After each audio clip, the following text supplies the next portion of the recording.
Nah, orang kaya gini kadang pelit juga bisa menarik kekayaan. Karena mungkin apa bagi dia merasa kaya ya adalah yang penting tabungannya banyak. Iya. Merasa kaya ketika duitnya banyak.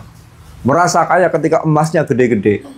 Karena memang alam semesta ini tidak mengenali kepada persoalan-persoalan yang sifatnya tindakan, sifatnya aksi.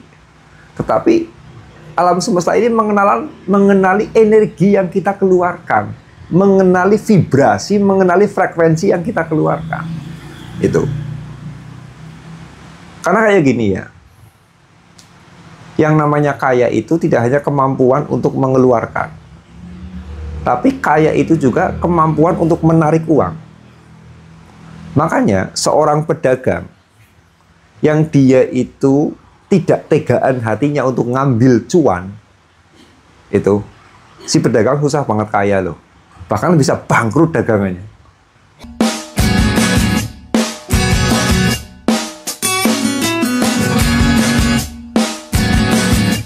Assalamualaikum warahmatullahi wabarakatuh. Waalaikumsalam warahmatullahi wabarakatuh. Baik, salam jumpa, salam prosperity. Kita ketemu lagi di channel saya, Muhammad Nurul Banan ya. Kali ini saya akan mengajari pelit. Ya, karena banyak fenomenanya loh. Pelit kok malah kaya. Iya kan? Banyak orang yang dianggap pelit, ternyata dia malah kemudian kaya. Itu ada fenomenanya. Memang sebetulnya kaya dengan pelit itu hal yang sebetulnya tidak masuk akal sama sekali. Betul-betul tidak logis, tidak nalar, dan sangat khayal sekali. Ada kemudian orang yang pelit tapi dia kaya. Karena tidak sesuai dengan rumus kok. Ya. Tidak sesuai dengan rumus. Kayak gini. Kemarin saya itu nonton komedian. Konten-konten komedi itulah ya. Ini ada laki-laki. Itu dimintai uang sama istrinya. Kemudian dia cuma ngasih uang 2.000. Kayak gitu. Loh, ketika istrinya kan dikasih uang cuma 2.000 perak, nafkah, kan cemberut. Suaminya jawab apa dengan ketus? Nggak usah protes, syukurin aja. Betul. Akhirnya ya diterima sama istrinya uang 2.000 perak itu. Lah, akhirnya si suami ini minta makan siang. Begitu makan siang, terus dikeluarkan nasinya. Terus pakai sayur itu kan. Loh, ketika piring sayurnya itu dibuka, cuman isinya ada 2 kerupuk putih. Seharga 2.000. Kan langsung kaget. Hah? Lah, kok cuman pakai kerupuk? Loh. Dijawab dengan ketus sama istrinya. Kayak gitu. Ngapain protes? Syukurin aja kerupuk 2. Nah, ini kan wajah memang komedian ya. Tapi ini maknanya gede loh. Maknanya gede. Kalau kita memberi sesuatu kecil, kita mengeluarkannya kecil, maka kita menerimanya juga kecil. Kita cuma ngasih 2.000 kok. Minta makanan seperti harga 200.000. Ya nggak ketemu lah. Kita cuma bayar kamar harga 100.000. Kamar penginapan 100.000. Ya nggak mungkin dapat fasilitas seperti hotel bintang 5. Jadi apa yang kita bayarkan, itu nilai yang akan kita terima. Value yang akan kita terima. Ini rumusannya seperti itu. Makanya ngasih uang 2.000 ya pantas cuma dapat kerupuk putih 2. Iya kan? Ya, nah ini. Lah sekarang kalau kita pelit, layak nggak kita menerima kekayaan? Enggak. Pelit itu modalnya mengeluarkan kecil apa gede? Kecil. Kecil. Makanya nggak layak kaya sama sekali. Maka tadi saya ngomong, hal yang paling tidak masuk akal, orang mencapai kekayaan dengan cara pelit. Ini. Tapi ya anehnya, kok ya ada saja orang pelit tapi malah kaya. Ini yang bikin pusing.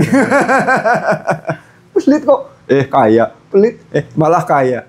Ada saja orang yang kayak gitu. Persoalannya, alam semesta ini bermain energi.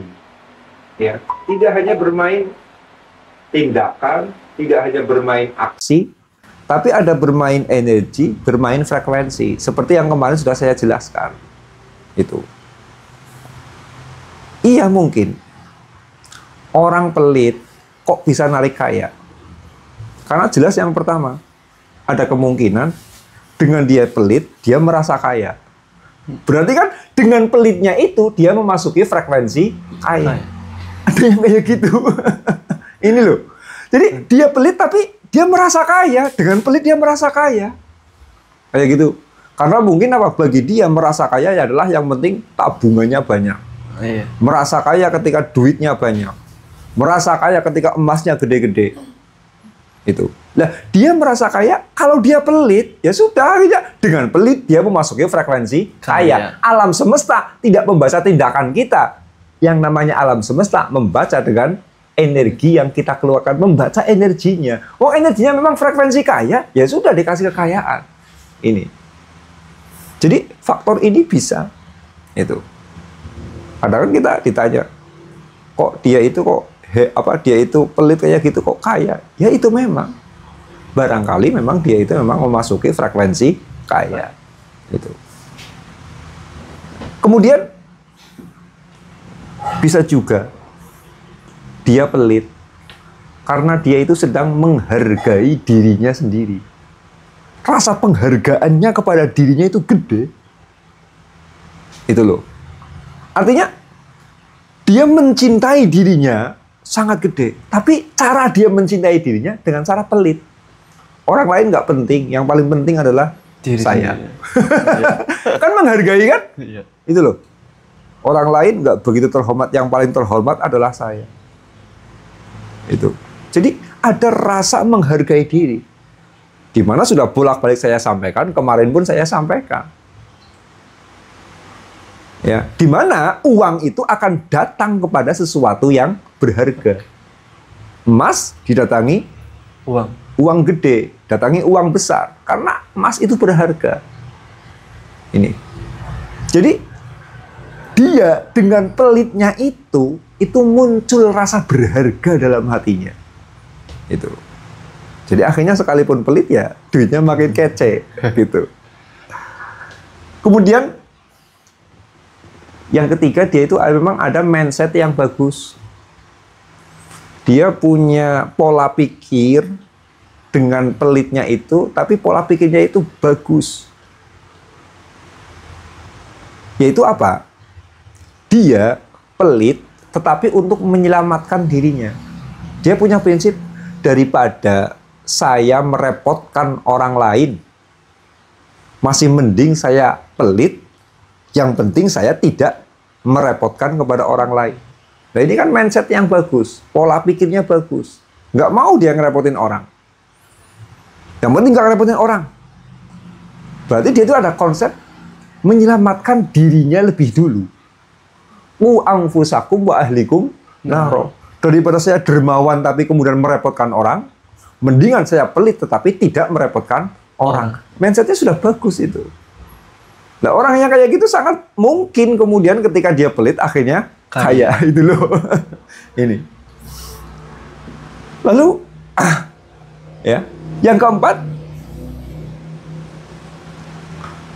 dia pelit tapi kemudian dia memang punya strategi untuk meningkatkan kekayaan dengan baik.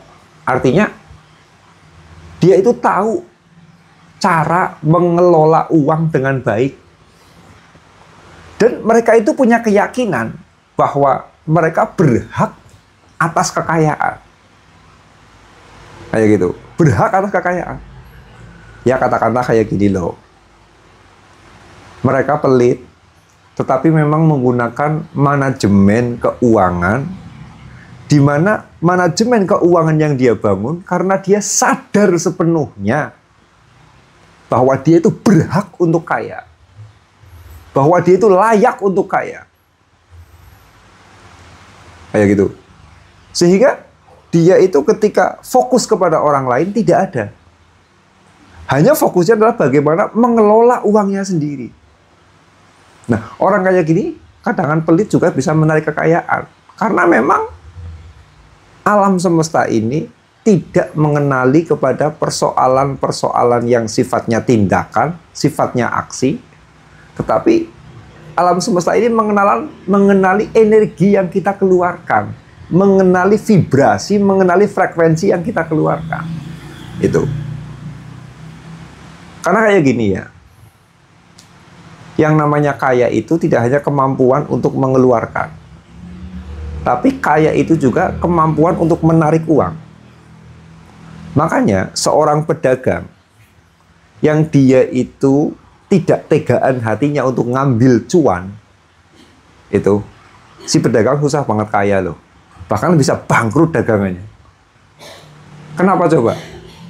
Dikarenakan dia itu tidak memiliki kekuatan, tidak memiliki minat untuk menarik uang ke dalam dirinya. Itu. Jadi fokusnya selalu mengeluarkan terus. Sementara fokus untuk memberi kepada dirinya sendiri, mengalirkan rezeki kepada dirinya sendiri, itu kecil. Makanya jujur saja, orang-orang yang para pedagang yang mudah kaya itu sebetulnya mereka itu punya hati tegaan loh. Nggak peduli yang beli itu orang miskin apa orang kaya, yang penting saya untung. Itu. Lah, orang kok kemudian jualan, ada orang beli, aduh, kasihan banget dia itu. Udahlah, gratisin aja. Aduh, ini saudara, saya nggak enak hati, udah potong harga. Penjual kok modelnya kayak gitu. Itu biasanya susah narik kekayaan dan jualannya malah nggak laku. Dikarenakan apa? Kemampuannya ya untuk menarik kekayaan itu lemah. Kemampuannya untuk menarik uang itu lemah. Itu. Padahal orang dagang itu sedang amal soleh, apalagi cari uang. Cari uang. Cari uang kan? Iya. Dan sudah itu lagi dagang cari uang, malah yang diprioritaskan amal soleh. Meleset nggak? Meleset. Itu loh, meleset jadinya itu. Maka ini banyak kemudian orang mengira bahwa ketika kita itu merasa, bukan mengira ya, merasa bahwa ketika dia ngambil keuntungan kepada orang lain, itu menganggap dirinya itu jahat. Aduh, nggak enak sama dia. Aduh, gratisin aja Pak ya. Oh, itu teman. Gimana ini ya, saya ngasih harga normal. Ya nggak enak, wong dia teman. Tapi mau apa saya kasih murah, saya rugi. Kayak gitu kan, saya rugi. Kadang kan ada perasaan-perasaan tidak enak kepada teman kita sendiri, kepada saudara kita sendiri. Padahal kita sedang dagang. Ini. Nah, orang-orang yang model seperti itu biasanya kemampuannya untuk menarik cuan itu disabotase oleh perasaan tidak enak hatinya. Padahal dagang bukan ladang amal soleh, bukan ladang cari pahala. Dagang ya jujur saja sudah. Dagang adalah ladang untuk mencari cuan, untuk mencari uang. Itu. Ya sudah harus lah. Kalau kemudian dagang tapi kemudian tidak mendapatkan cuan, tidak punya fokus kepada keuntungan, ya sudah, apa bedanya dengan sholat jamaah di masjid? Apa bedanya kemudian dengan infak di kotak amal? Nggak ada bedanya jadinya. Kalau dagang ya sudah, profesional kita dagang cari untung. Kayak gitu loh. Nah, ini orang kemudian dia itu pelit, tapi kemudian kok malah dia itu kaya. Itu biasanya dia itu punya daya untuk menerima sesuatu dengan gede. Jadi dia itu enakan, hatinya itu nyaman-nyaman saja ketika mengambil keuntungan dari orang lain. Itu. Walaupun ketika mengeluarkan dia itu pelit, irit ketika mengeluarkan. Tapi ketika ngambil sama orang, itu daya kemampuannya gede. Sementara bagian daripada kekayaan itu adalah kemampuan daya tarik, bukan cuma kemampuan untuk melepaskan, itu enggak. Kayak gitu. Ada keseimbangan. Lah iya, kalau kemudian yang namanya kekayaan itu hanya persoalan melepaskan, kita mau kaya cukup dengan dermawan. Tapi kenyataan yang kemudian jadi orang kaya raya itu orang yang dermawan apa para pedagang? Para pedagang kan? Iya. Nah, para pedagang itu orang tega-tega semua loh untuk ngambil keuntungan loh. Itu loh. Orang tega, punya prioritas untuk untung. Bahkan dia sangat tersinggung ketika penghasilannya turun. Kayak gitu loh. Ketika dia itu keuntungannya kecil, dia hatinya sangat tersinggung. Kayak gitu. Nah, orang-orang yang kemudian ini dengan pelit mereka itu kaya, itu biasanya memang mental menerimanya, mental menarik uang ke dalam dirinya itu kuat. Kayak gitu. Hanya kadangkala mengeluarkannya terlalu kecil, terlalu pelit. Ya gitu loh. Iya. Nah, karena ini kemudian orang-orang yang kemudian pelit, ya, tapi kemudian menarik kekayaan, kurang lebih seperti itu. Ya, mereka ya merasa sedang menghargai diri. Yang paling repot pelit tetapi merasa kaya. Ini. Nah, iya loh. Coba. Ini alam semesta ya. Iya. Ini alam semesta. Kemudian di bumi ini saja. Kita mau kemana yang tidak ada jalan, tidak ada alamatnya. Kemana saja itu ada titik alamat. Iya. Dan ketika ada alamat, berarti ada tujuan, itu pasti ada jalan sampai ke sana. Mau ke Antartika, ada jalannya. Iya. Iya kan? Entah lewat lautan, lewat daratan. Transportasinya ada. Minimal pakai kaki sendiri. Kayak gitu loh. Mau kemana saja, alamat ada. Itu. Maka setiap tujuan, itu pasti ada jalannya untuk mencapai tujuan tersebut. Ini pasti. Gitu. Lah sekarang, kalau kita punya tujuan ke Jakarta, jalan kaki sah apa enggak? Sah. Naik becak sah apa enggak? Sah. Sampai apa enggak? Sampai. Naik kereta api sampai juga? Sampai. Dan sah? Sah. Mau naik bus, mau naik apa saja, sampai. kita itu bisa sampai. Bahkan merangkak kita juga bisa sampai ke alamat yang namanya Jakarta. Mau lewat jalan darat sampai, udara sampai, lewat lautan ke Jakarta sampai juga. Sudah bebas memilih kan? Iya. Sama saja. Ada orang niat kaya, bismillah. Jalannya apa? Bukan dengan cara dermawan, tapi dengan pelit. Sampai enggak? Sampai. Sampai. Asalkan tujuannya jelas, saya kaya. Tapi dengan pelit. Sampai. Makanya kalau ada orang pelit kok nggak kaya-kaya, itu pelitnya kurang sungguh-sungguh. Sehingga tidak manjada-wajada. Itu loh. Ya. Dia nggak manjada-wajada, nggak sungguh-sungguh dia itu loh, pelitnya loh. Tanggung masih kurang tekun. Kayak gitu. Ini persoalan di situ. Setiap tujuan pasti ada jalannya, dan jalan itu bebas kita memilih kok. Mau dermawan bisa kita untuk kaya. Mau dengan cara pelit bisa kita untuk kaya. Maka jangan heran kalau ada orang betul-betul sungguh-sungguh, bismillah, saya kaya. Dia yakin sepenuhnya ingin kaya. Tapi apa? Jalannya pelit sampai ke sana. Kayak gitu loh. Ya walaupun resikonya sendiri-sendiri. Kayak gitu. Jadi ini, kenapa ada orang-orang pelit kok kemudian menarik kekayaan? Kurang lebih seperti itu. Memang dia sudah punya keyakinan, punya tujuan yang mantap, tujuan yang jelas bahwa saya ingin kaya. Dan jalannya adalah hakul yakin, bil pelit. Ya, bil bakhil. Nah, ini. Maka ini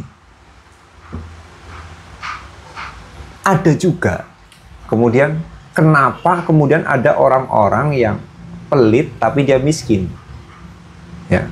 Ya kurang lebih karena dia pelit, tapi dia itu sadarnya miskin. Saya orang nggak punya, ya sudahlah. Saya sedekahnya kecil-kecil aja. Dia pelit, kayak gitu. Tapi apa? Karena sadar dirinya miskin. Berarti pelitnya untuk ditukarkan dengan kemiskinan.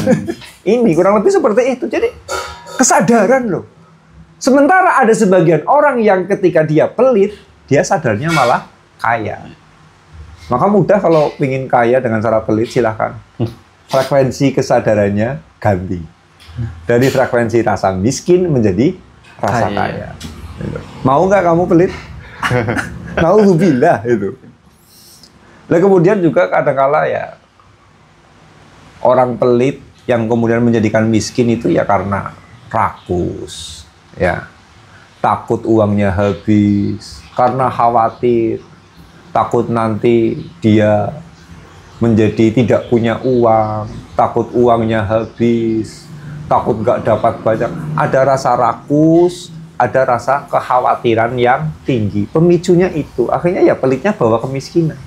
Itu. Atau mungkin apa? Terlalu sayang dengan uang. Orang Jawa bilang terlalu eman-eman. Kayak gitu loh.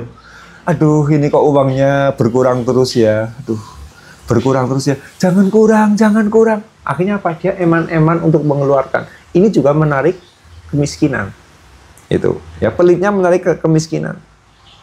Kadangkala saking eman-emannya, akhirnya terlalu berhitung. Ngitung banget. Itu loh. Ya, akhirnya akan menarik hal yang sama. Maka ini persoalan kemudian ada orang pelit, kok kemudian dia itu kok bisa mencapai kekayaan, ataupun dengan pelit kemudian dia itu menjadi miskin, itu kurang lebih dikarenakan faktor-faktor getaran di dalam perasaannya. Faktor-faktor pemicunya itu ada dalam kesadarannya, ada dalam perasaannya. Pemicunya beda-beda. Itu. Nah, ketika kemudian ada orang-orang yang kaya dengan cara pelit, ya memang dia itu sudah pas kok frekuensinya. Karena alam semesta ini nggak mengenali tindakan. Yang dia kenali adalah, ya, yang dia kenali adalah frekuensi, vibrasi, dan energinya. Ini, yang dia kenali itu. Maka wajar. Korun katanya pelit, tapi ya hartanya banyak. Iya. Walaupun di belakang ada efek buruknya, di mana dia itu dilaknat kemudian mati tenggelam ke dalam bumi. Loh, mati dimakan oleh bumi, gitu. Nah, ini kurang lebih seperti itu. Cuma kemudian tadi kan saya sudah menjelaskan ya, orang mau kaya dengan cara dermawan ya bisa, dengan cara pelit juga bisa. Sama saja kita mau ke Jakarta, dari sini ke Jakarta, mau lewat udara bisa, lewat darat bisa, jalan kaki bisa, ngesot bahkan bisa, naik kendaraan bisa, lewat laut juga bisa, bebas memilih. Nah, untuk kaya juga sama, jalannya mau pakai jalan dermawan bisa, pakai pelit juga bisa. Cuman kalau dengan dermawan aja bisa kita kaya, lah ngapain kita kemudian cari kaya dengan cara pelit? Dibenci manusia, dibenci orang. Yang pertama, yang kedua, dibenci Tuhan. Kemudian apa? Resikonya di belakang, mungkin dia bisa kaya tapi dalam jangka waktu pendek. Nanti resiko di belakang, ini musibahnya macam-macam. Korun dengan cara pelit dia kaya, tapi resikonya dia dilaknat, kemudian dia mati tenggelam ke dasar bumi. Repot kan? Iya. Itu loh. Jadi pelit untuk mencapai kekayaan bisa, tapi resiko di belakangnya ini yang hancur-hancuran betulan. Resiko di belakangnya ini yang kemudian betul-betul resikonya berat. Belum lagi nanti urusan akhirat loh. Kayak gitu. Untuk belum lagi urusan akhirat. Nah, karena ini ya saya menyampaikan ini untuk menjawab banyak orang menanyakan dia pelit kok kaya. Kurang lebih seperti itu. Tapi apa, mohon maaf, jangan diamalkan. Ya, jangan diamalkan. Kenapa? Ya ngapain sih kita itu pelit? Sudah dibenci Allah, dibenci manusia. Laknatnya juga nggak main-main. Resiko beratnya juga nggak main-main. Jadi ya kalau bisa, ngapainlah kita pelit. Ya, kita cari kaya dengan cara dermawan.